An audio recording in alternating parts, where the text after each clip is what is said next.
Next example जो है ना, उसमें क्या है कि सबसे पहले देखो हमने देखना है कि यहाँ पर कितने प्रोटॉन हैं।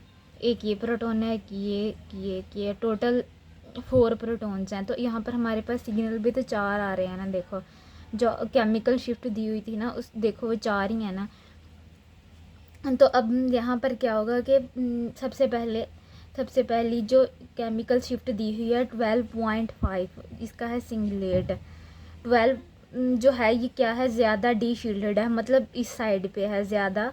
लाइक देखो यहाँ से ये 0 है और ये आगे ये ज़्यादा डी शील्डेड होगा और ये अप फील्ड होगा, ये डाउन फील्ड होगा, ये अप फील्ड होगा। मतलब अब ये देखो ये ज़्यादा डी शील्डेड है तो इसका सिग्नल आएगा यहाँ पर 12 पे, 12.5 पे एक सिग्नल आएगा। तो ये जो 12.5 है ना, ये कार्बोक्सिलिक एसिड की होती है, कार्बोक्सिलिक एसिड के प्रोटॉन की।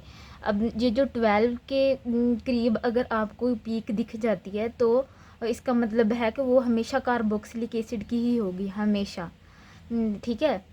और मतलब 12 के नियर अबाउट होनी चाहिए, तो वो कार्बोक्सिलिक एसिड की है।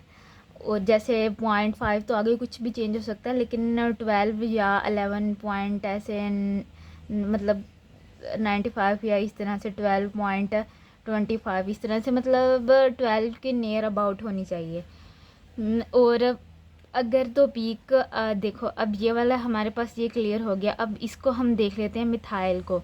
मिथाइल में हमें पता है कि ये अप फील्ड होता है, यहाँ पर इसकी पीक आती है हमेशा, मतलब इस तरफ को ही आती है। तो सबसे कम किसकी अप फील्ड, ये मतलब सबसे कम किसकी आई हुई है यहाँ पर 1.90।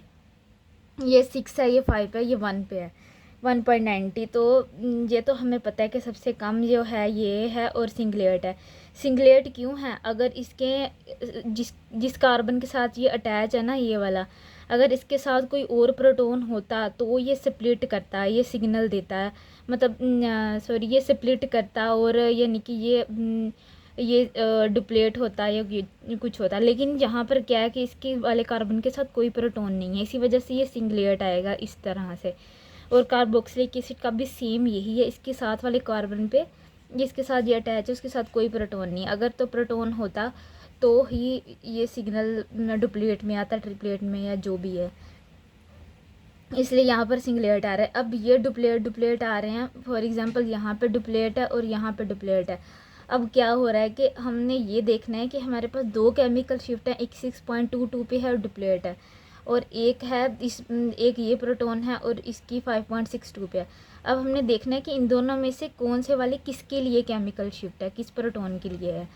देखो अगर इस तरफ से हम देखें तो ये वाला मिथाइल के करीब है और ये वाला कार्बोक्सिलिक एसिड के करीब है, ये वाला हाइड्रोजन। तो जो ज़्यादा इलेक्ट्रॉन विदड्रॉइंग ग्रुप के करीब होगा तो वो ज़्यादा डी शील्डेड होगा, मतलब वो इस साइड पे आएगा।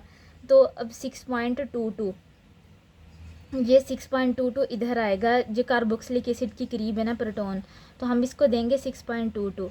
और ये वाला बाकी क्या रह गया 5.62। अब ये अप फील्ड की तरफ हो गया, 5 इधर होता है ना, 6 इधर होता है। तो अब ये देखो ये मिथाइल के करीब आ रहा है, तो 5.62 ऐसे होता है।